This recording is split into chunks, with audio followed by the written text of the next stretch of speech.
বন্ধুরা, আমরা প্রতিদিন ভগবানকে ডাকছি, কিন্তু ভগবান আমাদের ডাকে সাড়া দিচ্ছেন না। আজকে জানবো কিভাবে ঈশ্বরকে ডাকলে ঈশ্বর আমাদের ডাকে সাড়া দেন, কখন, কিভাবে বা কোন ছদ্মবেশে এসে আমাদের সাহায্য করেন, কিভাবে আমাদের ইচ্ছা পূরণ করেন এবং আমাদের সমস্ত বিপদ থেকে রক্ষা করেন। আজ এই ভিডিওতে আমরা জানতে পারবো, তাই ভিডিওটা শেষ পর্যন্ত মন দিয়ে দেখতে হবে। আশা করি উপকারে আসবে আপনাদের। তাহলে চলুন দেরি না করে জেনে নেওয়া যাক। কৃষ্ণদাস একদিন কাজ থেকে বাড়ি ফিরছিলেন। তখন রাত্রি প্রায় 11:30। রাস্তায় টিপ টিপ করে বৃষ্টি হচ্ছিল। তিনি কোনো ক্রমে বাড়ি ফিরলেন। বাড়ি পৌঁছানোর পর তার ঘাড়ে প্রচন্ড যন্ত্রণা শুরু হয়। সেই মুহূর্তে তার বাড়িতে আর কেউ ছিল না। তার স্ত্রী এবং সন্তানেরা কোনো এক আত্মীয়ের বাড়িতে গিয়েছিল। সে বাড়িতে যন্ত্রণার ওষুধ খুঁজছিল, কিন্তু পেল না। তখন সে ভাবলো সে দোকান থেকে গিয়ে সেই ওষুধ আনবে। তখন সে ভাবলো যে দোকান থেকে গিয়ে নিয়ে আসি। সে যখন বাইরে বেরোলো তখন বৃষ্টি আরো বেড়ে গেল। এত রাত্রিরে কোনো গাড়ি সে পেল না যাতে করে সে ওষুধ দোকানে যেতে পারে। সে তখন একটা টোটোওয়ালাকে ডাকলো। পাশে একটা কৃষ্ণ মন্দির ছিল। সেই মন্দিরের প্রাঙ্গণে এই টোটোটি থাকতো। সে ভগবান শ্রীকৃষ্ণের একনিষ্ঠ ভক্ত ছিল। সকাল সন্ধ্যায় টোটো চালাতেন এবং রাতে ওই মন্দিরের বারান্দায় এসে ঘুমাতেন। টোটোটি যখন তার কাছে এসে গেল, ব্যক্তিটি বলল, আমাকে ওষুধের দোকানে নিয়ে যাবে? টোটোওয়ালাটি বলল, হ্যাঁ নিয়ে যাব, তবে 100 টাকা ভাড়া লাগবে। কৃষ্ণদাস বলল, ঠিক আছে, চলো বলে তার টোটোয় উঠে পড়ল। কিছুটা যাবার পর টোটোওয়ালাকে দেখে মনে হচ্ছিল সেও কোনো কারণে হয়তো দুশ্চিন্তায় আছে। তাকে দেখে মনে হচ্ছিল তার অবস্থা ভালো নয়। কৃষ্ণদাস তখন তাকে জিজ্ঞাসা করে, দাদা, আপনার কি হয়েছে? আপনার শরীর খারাপ লাগছে? টোটোওয়ালাটি বলল, আমার শরীর 2-3 দিন ধরে প্রচন্ড জ্বর এবং সারা শরীর খুব ব্যথা, কিন্তু আমার কাছে কোনো পয়সা না থাকায় আমি ওষুধ কিনে খেতে পাচ্ছি না। আমি প্রতিদিন ভগবানের কাছে পূজা করার সময় প্রার্থনা করি যাতে ভগবানই তাকে দেখে রাখে। এই সব কথা বলতে বলতে তারা দুজনের দোকান অবধি পৌঁছে গেল। ব্যক্তিটি টোটো থেকে নেমে ওষুধের দোকানে গিয়ে সে নিজের জন্য ওষুধ নিল এবং ওই টোটোওয়ালাটির জন্য ওষুধ নিল। দুজনের ওষুধ নিয়ে সে আলাদা আলাদা কাগজে পড়ে নিল। ব্যক্তিটি মনে মনে ভাবতে লাগলো যে ওই টোটোওয়ালার সাহায্যের জন্যই কি ভগবান তাকে পাঠিয়েছেন। এই সব ভাবতে ভাবতে সে আবার টোটোয় উঠে বসলো। কিছুটা যাবার পর তার মনে পড়ল তাকে রাতের খাবার নিয়ে যেতে হবে, কারণ তার আর খাবার বানিয়ে খাবার মতো ক্ষমতা নেই। সে টোটোওয়ালাকে ইশারা করলো একটি ধাবার সামনে দাঁড়ানোর। টোটোওয়ালাটি ধাবার সামনে দাঁড়ালো। লোকটা নিজের জন্য খাবার নিল এবং টোটোওয়ালার জন্য খাবার নিল। সে মনে মনে ভাবলো ব্যক্তিটি হয়তো ক্ষুধার্তই হবে, কারণ তার কাছে কোনো পয়সাই নেই।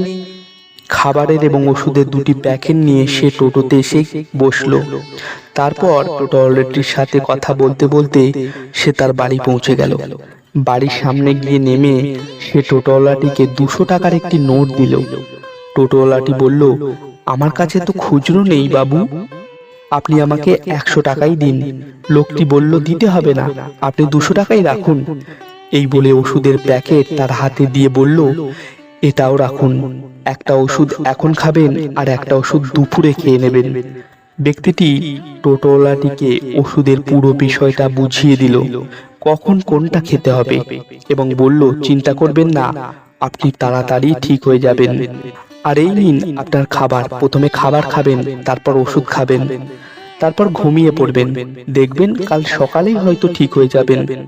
ব্যক্তিটি যখন এই কথাগুলো বলছিল, টোটোওয়ালাটি তখন আস্তে আস্তে কাঁদতে শুরু করলো। ব্যক্তিটি জিজ্ঞাসা করলো, কি হলো, তুমি কাঁদছো কেন? টোটোওয়ালাটি তখন বলল, আমি ভগবানের কাছে রোজ বলতাম যাতে আমার টোটোয় এমন কোনো ব্যক্তিকে ওঠাও সে আমায় সাহায্য করবে, তাই ভগবান আজকে আপনাকে তার দুধ বানিয়ে পাঠিয়ে দিয়েছে। আমি রোজ ভগবানকে বলতাম ওষুধের ব্যবস্থা করে দিতে, কারণ শরীরে আমার প্রচন্ড ব্যথা হতো, আর আপনি আমাকে ওষুধ কিনে দিলেন। আর আমার অনেক দিন ধরে একটু খাবার খেতে ইচ্ছা করছিল, আর আজকে আপনি আমার পছন্দের খাবার কিনে দিলেন। সবই ভগবানের ইচ্ছা, সবই ভগবানের দয়া। টোটলাটি যখন এই সব কথাগুলো বলছিল, লোকটি তখন মনে মনে ভাবছিল, আমি যে ধাবায় গিয়েছিলাম সেখানে খাবারের অনেক রকমেরই অপশন ছিল, কিন্তু আমি কেন তার পছন্দের খাবারটাই নিলাম? কারণ হয়তো ভগবান তার ভক্তের ইচ্ছা পূরণ করাতে চাইছিল। এই গল্পটি অনেক ছোট, কিন্তু এর মর্মকথা অনেক বড় বন্ধুরা। তাই বন্ধুরা, জীবনে যতই দুঃসময়, যতই সমস্যা আসুক না কেন, কখনো ভেঙে পড়বেন না। ভগবানের ওপর বিশ্বাস রাখুন। তিনি নিজের দূতকে আপনার কাছে অবশ্যই পাঠাবেন, আর সে তোমায় সাহায্য করে দেবে। সে তোমার কাছে কোনো না কোনো রূপ নিয়ে নিশ্চয়ই চলে আসবে, কখনো গরিব ভিখারির বেশে, বা কখনো সাধুর বেশে, অথবা কোনো পশু পাখিদের রূপ ধারণ করে অনেক সময় আমাদের সামনে আসে। আমরা তাকে চিনতে পারি না। তাই ভগবানের উপর বিশ্বাস রাখুন, ভরসা রাখুন। ভগবান নিশ্চয়ই সবার জন্য ভালো কিছু ভেবে রেখেছেন। সৎকর্মে কখনো লজ্জা পাবেন না, সেটা যে কাজই হোক, সেটা টোটো চালানোই হোক কিংবা সবজি বিক্রি। আমাদের যা আছে তা নিয়ে সন্তুষ্ট আমরা কখনোই না, কারণ আমাদের লোভ, আরো পাওয়ার আশা আমাদের সন্তুষ্ট থাকতে দেয় না। আমরা যদি একটু লোভ কমাতে পারি, তাহলে আমরা ভালো থাকতে পারি। একটা কথা মনে রাখবেন, মানুষের লোভ যত বেশি হবে, সমস্যা তত বেশি হবে। তাই সমস্যা কমাতে গেলে, টেনশন কমাতে গেলে আমাদের লোভটাকে কমাতে হবে। তখন এই এপাশ ওপাশ দুটোই দেখা সৌভাগ্য হয়। তখন আমরা বুঝি কোনটা ভালো আর কোনটা খারাপ। তবে ততদিনে সময়টা পেরিয়ে যায়। সবকিছু প্রথমবারের মতো আর সাজানো সম্ভব হয় না। কোথায় আছে না, নরম মাটি দেয়ালে আঁচড়াতে ভালোবাসে। তাই আপনি যতই নরম মনের মানুষ হবেন, আপনার কাছের মানুষের কাছ থেকে আপনি ক্ষত বিক্ষত হতে থাকবেন। আপনি ক্ষত বিক্ষত হতে থাকবেন, ঠকতে থাকবেন। মানুষ আপনাকে ততক্ষণ ভালোবাসবে যতক্ষণ তুমি তাদের মন রেখে চলতে পারবে, যতক্ষণ তোমার তার প্রয়োজন। তোমার প্রয়োজন ফুরিয়ে গেলে তোমার দিকে ফিরেও তাকাবে না। তোমার সন্তান তোমার আত্মীয়দের কাছ থেকে কতটা আদর পাবে, সেটা নির্ভর করবে তোমার পকেটে কত টাকা আছে, তোমার কতটা ব্যাংক ব্যালেন্স আছে তার উপর। আজ এই পর্যন্তই। ভিডিওটি কেমন লাগলো অবশ্যই কমেন্ট করে জানাবেন বন্ধুরা। এবং এই চ্যানেলে যারা নতুন, তারা অবশ্যই আমাদের চ্যানেলটি সাবস্ক্রাইব করবেন। হরে কৃষ্ণ, হরে কৃষ্ণ, হরে কৃষ্ণ।